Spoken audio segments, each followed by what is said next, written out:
at Double Action with Jeff Bluesman. How you doing, Pete? Well, first of all, thanks for having me on the channel, and I appreciate you thinking highly enough of me to present me to your folks.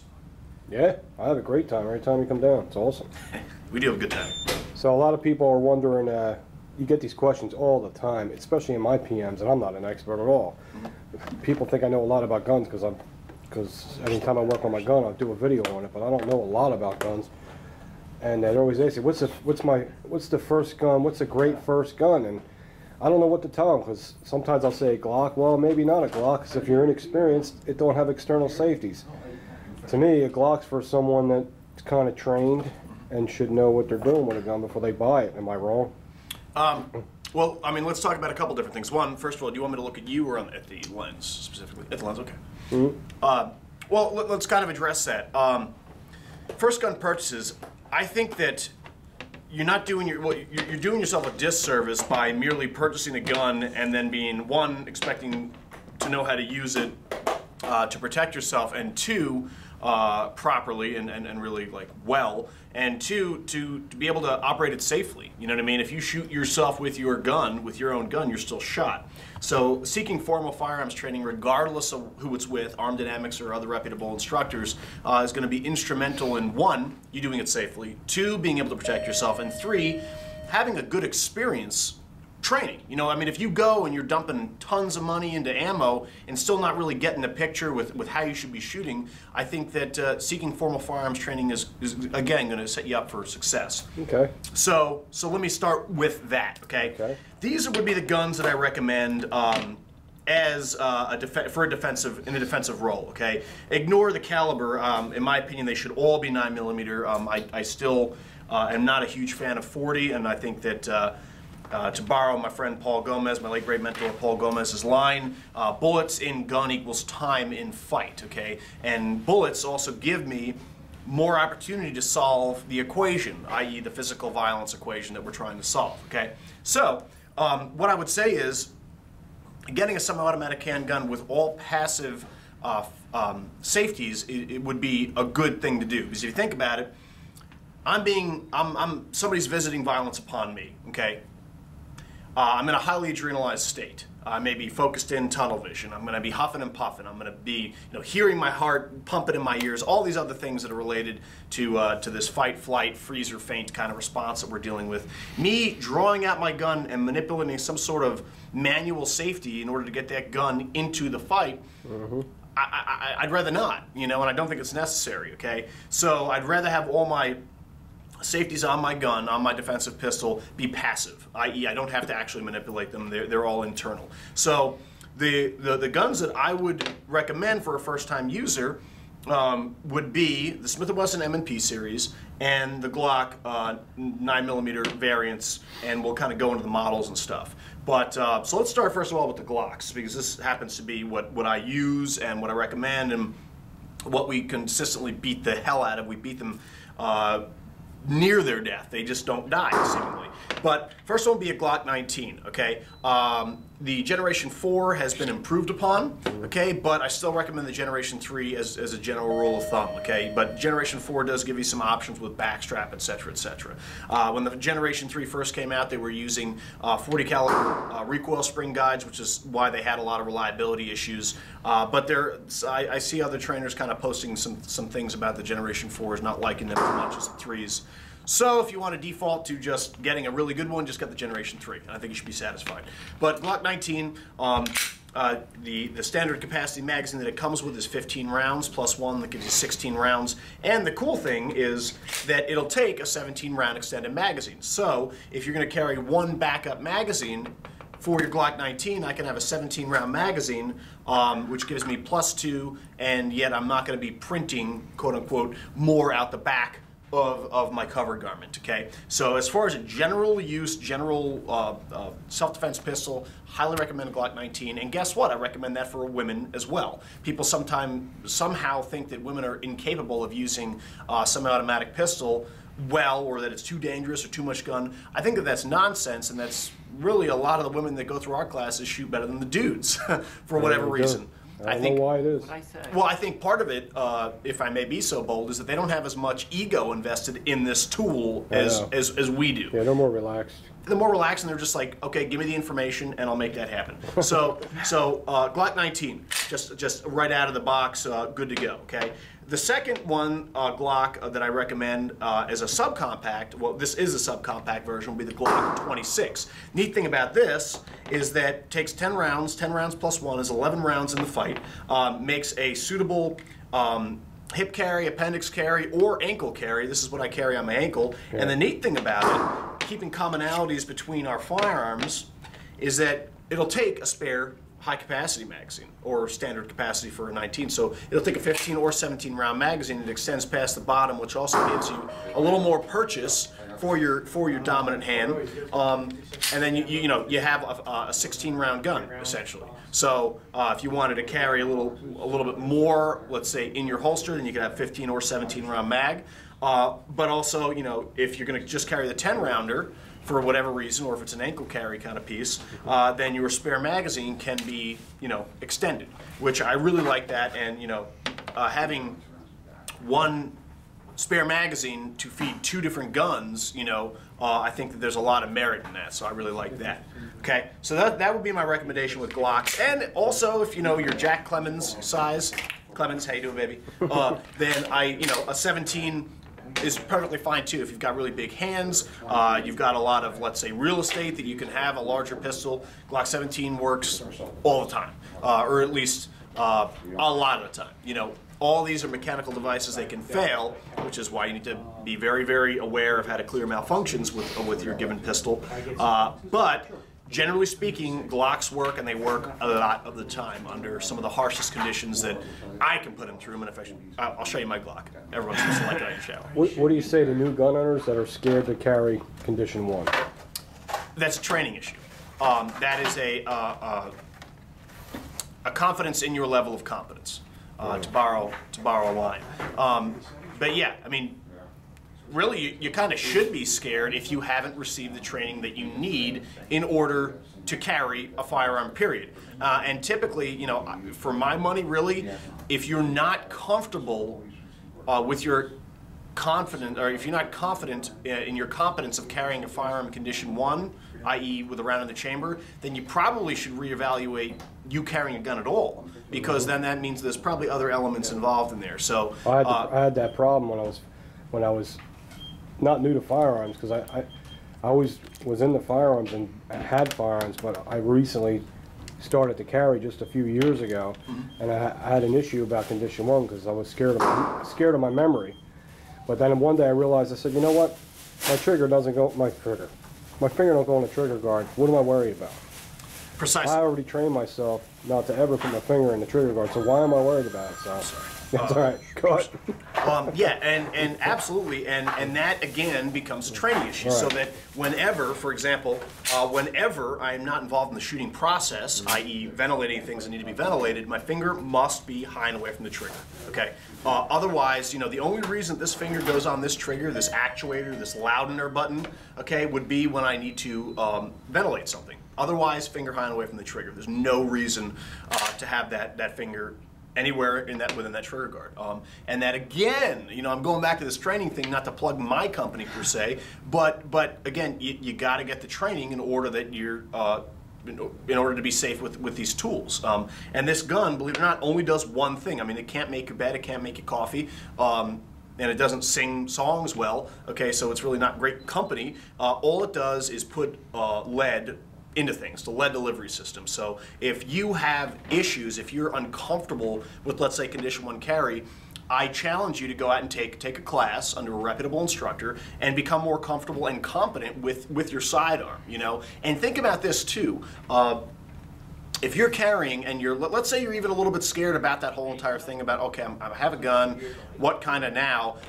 Think about what would happen if violence actually is visited upon yourself and your loved ones. Do you really think that really be honest with yourself, and do you think that you'll be able to actually deploy that handgun, ventilate the person who needs to be ventilated, okay, protect yourselves and your loved ones, A, and B, without hitting people in the background. You know, I can't, and this is something that we kind of have to understand, that even if we hit our target, there is a slight likelihood, a slight possibility that we may overpenetrate, hit another person.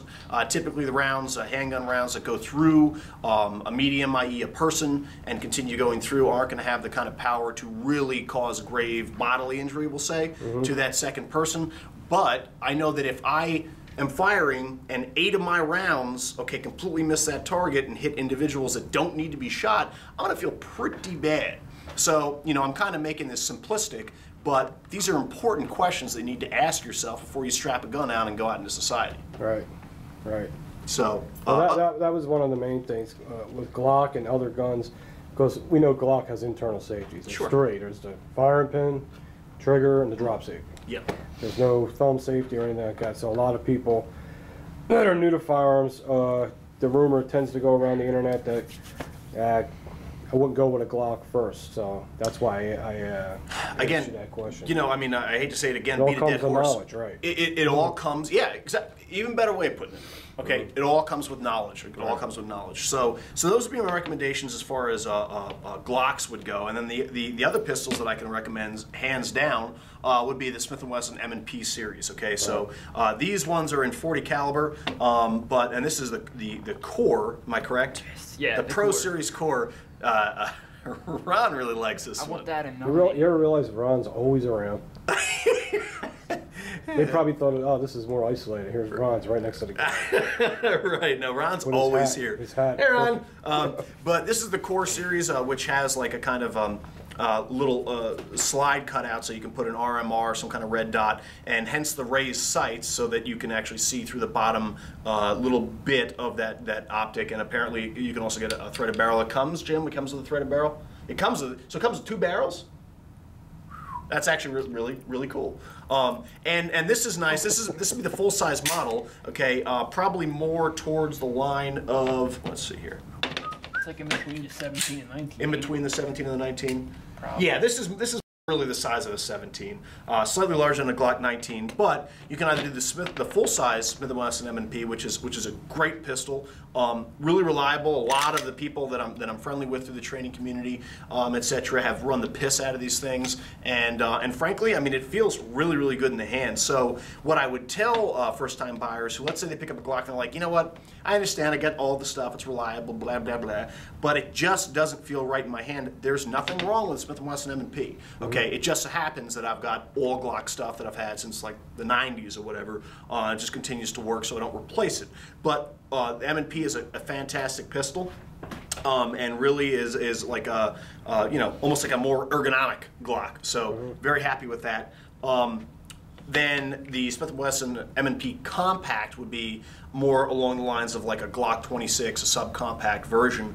And the other neat thing about this is, one, this is a 40 model, but 12+1 capacity in their standard, flush fitting form, and then of course you can use an extended capacity magazine as your spare. Again, so the same kind of principle applies, just like if you had a 1926, 1726, etc. Magazines transfer just like the Glock. Yeah. So you could theoretically and in practice have, let's say, a full-size M&P and a compact and one spare reload.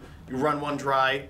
Let's say you lose it, it breaks, whatever, you're one-handed shooting and just want to ditch it. You draw your second one or whatnot. Regardless, your spare magazine will fit both pistols. Okay, Right. So big fan of that. All right, so Glock's not special anymore. I mean, it's here's the thing. It's like people are like, oh, well, you're just like, Glock centric or Glock that. I use the Glocks because they work. I mean, it's not, I don't. The next thing that comes out that has as much of a proven track record as the Glock, then I'll consider looking at that. But as far as being like, I think that then becomes dogmatic doctrine if I merely stand up here and say, if it ain't a Glock, it sucks.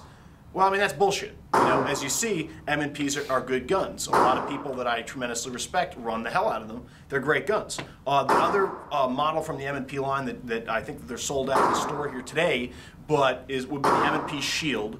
I understand people like them, and they are really good guns. It feels a little weird in my hand, but it's still a really good gun. So the Shield would be a good thing. You don't have to really worry about that thumb safety as it is on the shield because it's really unobtrusive, and once it's in the fire position, you really don't have to be too worried about that. And if you wanted to go with another manufacturer because you want to be different, or you just really like them, would be the Walther PPS. It's like a really short, compact, slimline 9mm or 40, but again, stick with the 9. And the thing what do you think about the Springfield XDS right down there? See it? I don't like them. You don't like them? Okay. Yeah, I do not like them. And let me just finish the thing about the PPS. The PPS, the only modification that you need to do would be to fill up that backstrap area that pops off and renders the gun useless with some kind of epoxy to make sure that it doesn't come out. Because basically, they designed it for the German police, and again, another training issue. They thought, well, people are having NDs with their pistols. Let's make it so that they don't have to press the trigger in order to disassemble it. So essentially, you remove that little backstrap area. It safely decocks the weapon so that you can disassemble it, but it also makes it completely useless for fighting. So when that dude comes off, you know, you got a nice paperweight. I don't recommend the XDs or the XDS, specifically the XDS, because I have seen in training in ideal conditions, a student is firing the XDS in 45, and I've actually seen... It's right in the front. There you go. The back plate come off. And this is with 230 grain, full metal jacket, American Eagle, you know, just regular range ammo. The back plate starts to come out so that it doesn't go fully into battery. And it happened once, and you know, the person I was training tapped it, racked it, kind of got it back in the fight. It reset itself. But it happened 3 times, and on the second time, I looked at it and I said, well, you know, let's kind of try to diagnose what's going on. And the back plate was actually coming off, not allowing the gun to go back fully into battery. And to me, that's like you got to reconsider. Additionally, I've seen other issues with XDs regarding reliability, and it looks like the XCS, they actually improved that so that I don't have to depress the grip safety in order to manipulate the slide. Also, if you've got a partially like a... Do you think that gun, instead of 45, coming out 9mm will make it a better gun? Because it's less pressure, ain't beating up the gun as much. I don't know. I mean, they'd really. This is like a design that's really going to have to prove itself to me personally before I could ever recommend it.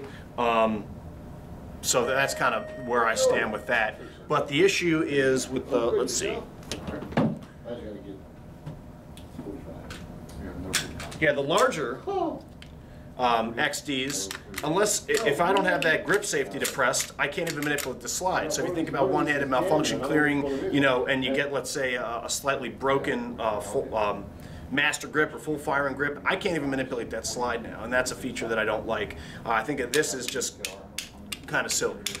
So no, until I really get to see these put through their paces and do it myself, I'm not really going to be recommending them for any kind of defensive usage. So the last thing that I'll say that I'm not a huge fan about with XDs is that if you take a longer magazine without one of those, where is it? One of those little spacer sleeves that. Not necessary, but one of the little spacer sleeves that goes on the bottom of the longer magazine to make it more like a full grip. If you do not have one on an XD, you can over-insert the magazine and really jam the gun up real bad. So then the question may be, well then, Jeff, why don't you recommend just having a spacer sleeve? Because they wind up, what'll happen when you're really trying to reload that thing under stress and such, and I've seen this happen, maybe people are going to say it doesn't happen to me. Okay, fine, just keep using it.